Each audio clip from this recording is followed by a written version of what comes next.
যে জনগণের কাছে আমরা যাই জুলাই জাতীয় সনদ গ্রহণ করার বিষয়ে,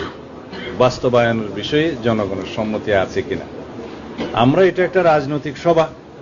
এখানে আমরা সব ফ্যাসিবাদ বিরোধী জাতীয় ঐক্যের মাধ্যমে গঠিত সকল রাজনৈতিক দল এখানে আমরা আলোচনা করেছি, কিন্তু তারপরেও আমরা সকল রাজনৈতিক দল মিলে সমগ্র জনগোষ্ঠীকে রিপ্রেজেন্ট করি কিনা এটা একটা কোশ্চেন। তো সুতরাং সমগ্র জনগণের কাছে আমরা যদি এই সম্মতিটা নেই যে আমরা রাজনৈতিক দলসমূহ এইভাবে জুলাই জাতীয় সনদ আমরা স্বাক্ষর করেছি, অঙ্গীকারবদ্ধ হয়েছি, জনগণ তার পক্ষে আছে কিনা, তখনই হবে জনগণের পক্ষ থেকে এই জুলাই জাতীয় সনদ বাস্তবায়নের জন্য একটা চূড়ান্ত অভিমত এবং সার্বভৌম ক্ষমতার একটা রায়। তো সেই জন্য আমরা বলেছিলাম হ্যাঁ, জুলাই জাতীয় সনদকে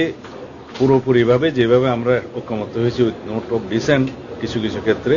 সেটা বাস্তবায়ন করতে নেক্সট পার্লামেন্টের সমস্ত সংসদ সদস্যগণ বাধ্য থাকবে যদি জনগণ তার পক্ষে রায় দেয়। তো সেই জন্য একই সংসদ নির্বাচনের দিনে একই দিনে আমরা আরেকটা আলাদা ব্যালটে সেই জুলাই জাতীয় সনদের পক্ষে জনরায়টা নেয়ার জন্য বলেছে, সেটাই রেফারেন্ডাম। এই রেফারেন্ডাম অনুষ্ঠানের জন্য আমাদেরকে কনস্টিটিউশনে কোনো অ্যামেন্ডমেন্ট আগে আনতে হবে না, সেই ব্যাখ্যাটা আমি